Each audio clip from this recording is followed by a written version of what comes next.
Bonsoir et bienvenue sur La Prod. Nous nous retrouvons aujourd'hui pour la deuxième partie de la véritable histoire du film Possédé. Si vous n'avez pas vu la première partie, je vous mets le lien en barre de description et je vous dis à tout de suite.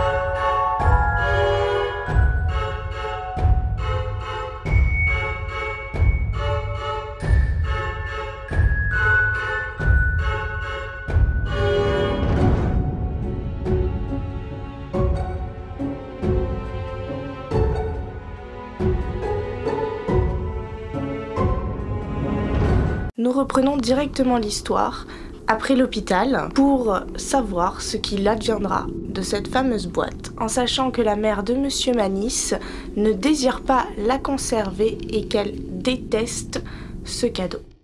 Voyant que sa mère ne l'apprécie pas, Kevin Manis va alors décider d'offrir cette boîte à sa sœur. Celle-ci lui rendit seulement 2 jours après, expliquant que les portes ne faisaient que s'ouvrir et se fermer. Il examina la boîte, mais aucun mécanisme ne fit que cela soit possible. Il décida alors de l'offrir à son frère et sa femme. Ils lui rendirent la boîte au bout de 3 jours. Son frère était persuadé et affirmait que la boîte sentait le jasmin, alors que sa femme, quant à elle, sentait l'urine de chat. Il décida alors d'offrir sa boîte à sa petite amie. Sa petite amie, 2 jours plus tard, lui demanda de revendre la boîte pour elle. Commençant à comprendre ce qu'il se passe autour de cette boîte, il décida de la mettre en vente dans sa boutique. Le jour même, un couple de personnes âgées décida de l'acheter. Afin d'éviter qu'on ne lui retourne la boîte une énième fois, il décida de ne pas en raconter son histoire.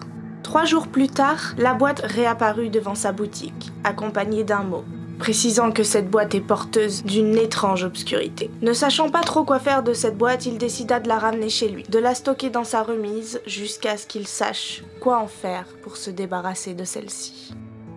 Aussitôt, ses nuits furent très agitées, il était pris d'un cauchemar. Toujours le même. Il se trouvait toujours dans un lieu agréable, avec quelqu'un qu'il appréciait et en qui il avait toute confiance. Il se promenait tranquillement, puis à un moment donné, il regardait la personne dans les yeux et se rendait compte qu'il y avait quelque chose de différent, quelque chose de mauvais au fond du regard. Alors la personne se change en une sorcière horrible et terrifiante et démoniaque. Elle se met à lacérer Kevin avec ses griffes et lorsqu'il se réveille, son corps est souvent couvert de contusions. Nuit après nuit, toujours le même rêve. Il comprit alors que cette boîte était maudite.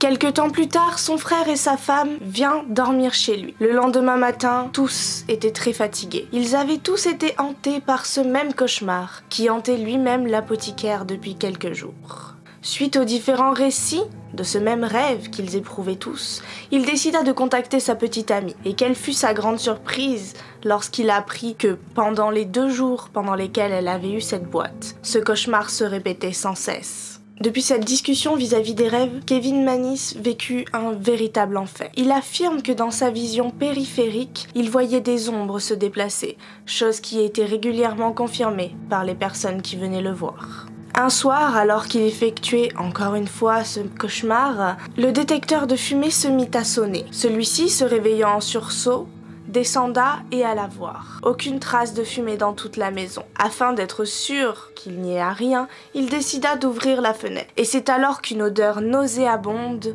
envahit toute la maison. Il décida de fermer la fenêtre, mais cette odeur était là, toujours présente. N'en pouvant plus de tout le mystère qu'il y a autour de cette boîte, il décida de l'amener à l'intérieur de chez lui. Il voulait effectuer quelques recherches sur le net pour en savoir plus. Malheureusement, au bout d'un certain temps, il s'assoupit. À 4h30, il se réveilla en sursaut, avec l'étrange sensation que quelqu'un respirait dans sa nuque. Il décida alors de tourner la tête et vit une ombre partir vers le couloir. Sa maison sentait alors le jasmin. Il n'avait qu'une seule idée en tête, détruire cette boîte. Malheureusement, il se posait beaucoup de questions là-dessus, à savoir, s'il détruit la boîte, est-ce que la chose qu'il a libérée va-t-elle le pourchasser ? Si on détruit le réceptacle, que va-t-il advenir de ce qui était censé être contenu dedans ? Il décida alors de mettre en vente la boîte sur eBay, cette fois-ci en contant son histoire et l'histoire de la boîte. Il espère que celle-ci va intéresser des personnes s'y connaissant en sciences occultes, et il finit son message ainsi. Si quelqu'un sait comment procéder, alors aidez-moi en achetant ce petit coffre et faites ce qu'il convient de faire avec ce genre d'objet. Au bout de seulement une semaine, l'annonce a été vue par plus de 7500 personnes. Étant antiquaire, il savait qu'il pouvait y avoir beaucoup de vues pour un seul et même objet, mais il ne pensait pas que ce petit coffre pourrait intéresser autant de monde. Quelques jours plus tard, il découvrit 10 poissons morts dans son aquarium. Il décida alors de mettre fin et de vendre cette boîte. Au mois de mai 2003, un étudiant nommé Brian Grubbs avait entendu parler de cette annonce et l'avait vue avec son colocataire.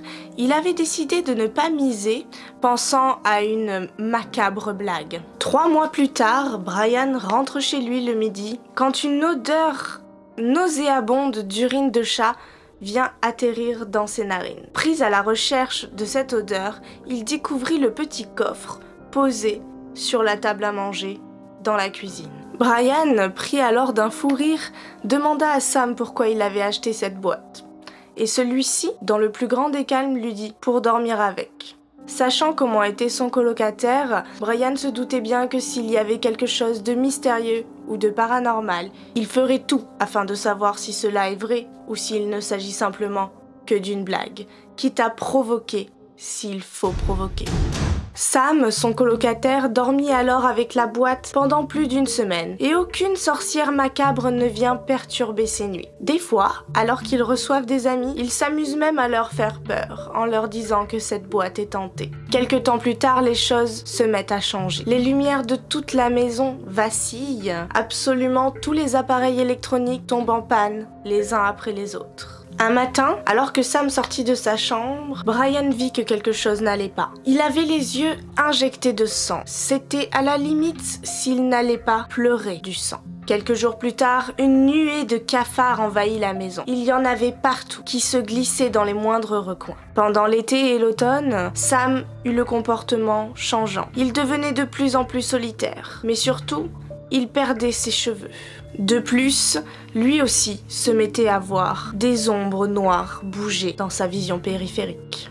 Depuis qu'il avait acquis cette boîte, Sam tenait régulièrement à informer les adorateurs de cette boîte via un blog. Ces différents écrits retenirent alors l'attention de Jason Axton, un conservateur dans une université. Jason, complètement passionné par les écrits de Sam, était persuadé que cette boîte avait plus de raisons scientifiques que paranormales vis-à-vis de tout ce qui se passait autour d'elle. Sam se décida alors à mettre en vente la boîte sur eBay. Il expliqua alors l'histoire de celle-ci, en passant par la première histoire, par l'histoire du précédent propriétaire, Monsieur Manis, et par la sienne. Il l'a désigné comme étant un cabinet à vin juif maudit.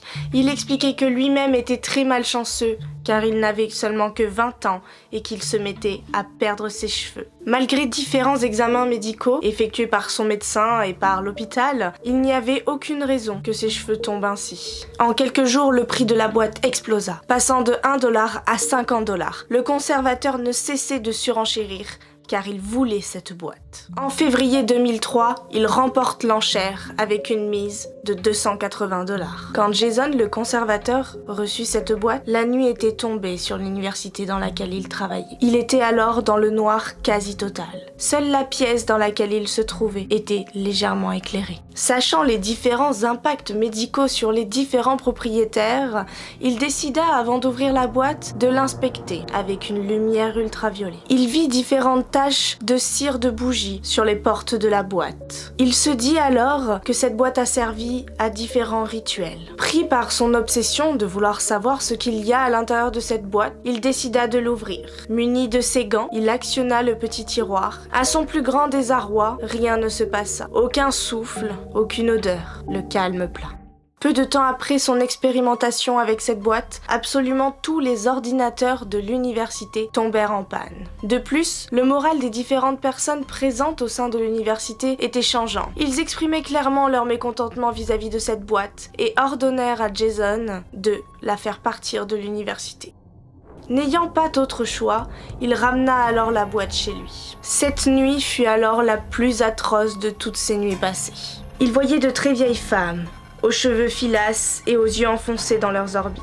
La peau de leur visage se décomposait devant lui. Des plaies ignobles s'ouvraient devant ses yeux. Les femmes le lacéraient avec leurs ongles et il se réveillait en sursaut. Mais dès qu'il se rendormait, le rêve recommençait encore et encore. Il se réveilla le lendemain matin. Lorsqu'il se vit dans le miroir, il se demanda si c'était lui qui s'était infligé cela. Il avait les yeux rouge sang. Un soir, alors qu'il profitait d'un film accompagné de son jeune fils, celui-ci se leva. Il l'appela en chuchotant. Il lui dit ainsi: « Papa, quelle est cette forme noire qui flotte au milieu de la pièce ?» Jason prit alors son fils dans les bras, terrifié de ce qu'il passait, et ils regardaient tous deux l'apparition de cette mystérieuse ombre. Cela ressemblait à des flammes noires qui flottaient dans le vent. Inquiet pour sa famille, et malgré son esprit de scientifique pour qui il y a toujours une raison, il ne trouvait malheureusement aucune explication logique aux différents phénomènes qu'il se passait chez lui. Au fil du temps, ce petit coffret devient célèbre. Un journal juif du nom de Le Forward écrivit un texte sur ce coffre. Suite à cela, les différentes annonces qui avaient été postées sur eBay eurent encore plus de visites que ce qu'il n'y a pu avoir jusqu'à présent. Jason a été contacté par plusieurs personnes, des scénaristes, des écrivains, des documentalistes. Tous voulaient approcher la boîte et savoir quel était le mystère qui l'entourait. Il y eut aussi des appels de rabbins, de juifs orthodoxes et d'hébreux intellectuels qui eux aussi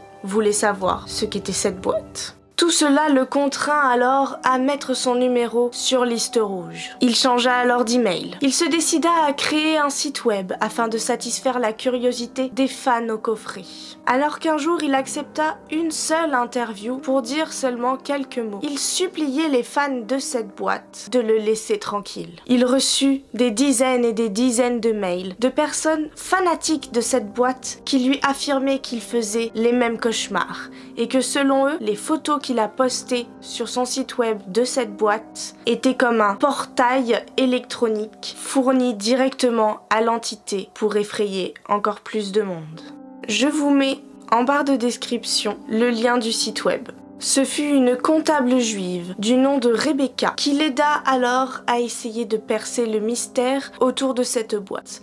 En effet, le père de celle-ci avait étudié la Kabbale. La Kabbale est une somme de spéculations ésotériques qui, à partir de 22 signes de l'alphabet hébraïque, représente chacun à la fois une lettre et un chiffre, donnant à certains passages de la Bible un sens allégorique et mystique. Cela est basé principalement sur la magie ésotérique et l'occultisme. C'est une entente secrète entre plusieurs personnes désignant un complot ou alors une conspiration.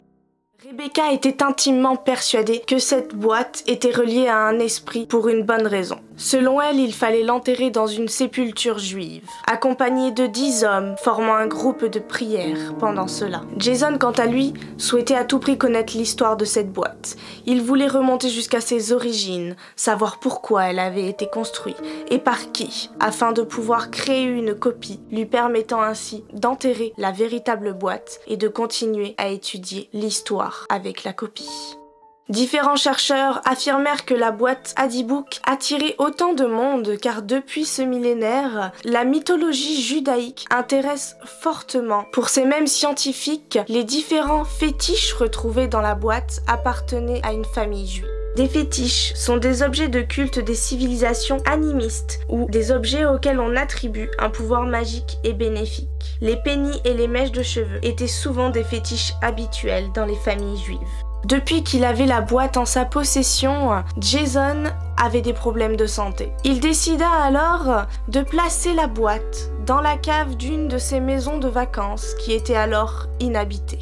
Au moment où il posa la boîte au sol, un vent puissant vient le soulever. Des bruits métalliques apparurent dans toute la pièce. Il se précipita pour remonter au rez-de-chaussée. Il ferma la porte et il se sentit alors soulagé de s'être débarrassé de la boîte. Il décida alors de prendre un bain afin de pouvoir se relaxer. Endormi par la chaleur, il manqua de se noyer. Lorsqu'il se réveilla en sursaut, il vomit. Il vomit une étrange substance. Une substance qu'il n'avait jamais vue auparavant. Sa femme, affolée par les bruits qu'elle entendait, décida de frapper à la porte, énergiquement. Jason avait des pustules sanglantes sur les mains. C'est alors qu'il comprit que tout ne s'arrêtait pas là, et qu'il devait remonter jusqu'à Monsieur Mannis pour en savoir plus sur cette boîte.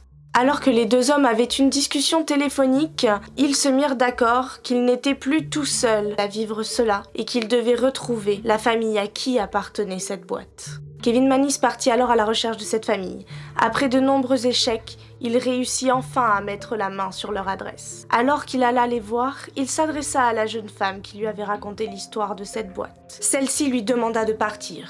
Et il comprit vite, au ton de sa voix, qu'il ne valait mieux pas insister. Alors qu'il regagnait sa voiture, il entendit une voix derrière lui qui lui dit « Je sais pourquoi vous êtes là ». Il s'agissait d'une dame âgée qui le mitraillait du regard. Cette dame lui expliqua alors qu'elle était la cousine de la défunte grand-mère, qu'elles vivaient ensemble en Pologne, qu'à cette époque-ci, le spiritisme était à la mode et qu'elles avaient décidé de faire quelques petites séances. Pour cela, elles avaient brodé une nappe avec les lettres de l'alphabet et utilisé un pendule comme goutte. C'était une sorte de Ouija. La goutte vacillait vers différentes lettres et elles obtenaient des réponses aux questions. Au cours d'une énième séance, elles eurent le pressentiment que l'esprit avec lequel elles communiquaient n'était pas comme les autres. Celui-ci les priait et les suppliait de l'aider à sortir des ténèbres. Étant toutes deux juives, elles pensèrent directement à un dibouk et cherchèrent un moyen de ne plus être pourchassées par cet esprit. Elles firent alors un rituel pour emprisonner l'esprit dans cette boîte,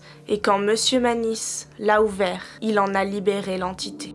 Lorsque Monsieur Mannis expliqua cette histoire à Jason, les deux furent surpris et ils décidèrent tous deux de contacter un rabbin afin de faire disparaître cette entité pour de bon. C'est alors que la boîte fut scellée de nouveau par un énième rituel effectué par un rabbin et que Jason a caché la boîte dans un endroit qu'il tient secret afin que cette boîte ne soit plus jamais rouverte. Suite à cela, il a écrit un livre, The D-Book Box. Je ne sais pas trop quoi penser de cette histoire. Elle a une fin très brute alors qu'on a eu énormément de détails et on n'en sait pas beaucoup plus sur ce qui était ou pas à l'intérieur de cette boîte. Quoi en penser, je ne sais pas, mais peut-être qu'un jour elle sera réouverte, peut-être qu'un jour il y aura une investigation un peu plus poussée sur laquelle nous aurons un peu plus de détails, un peu plus de matière à travailler. Pour moi, c'est une fin sans avoir une fin. On n'a pas vraiment de réponse, on ne sait pas quelle est l'entité, on ne sait pas ce qui s'est passé, on ne sait même pas d'ailleurs si les problèmes de santé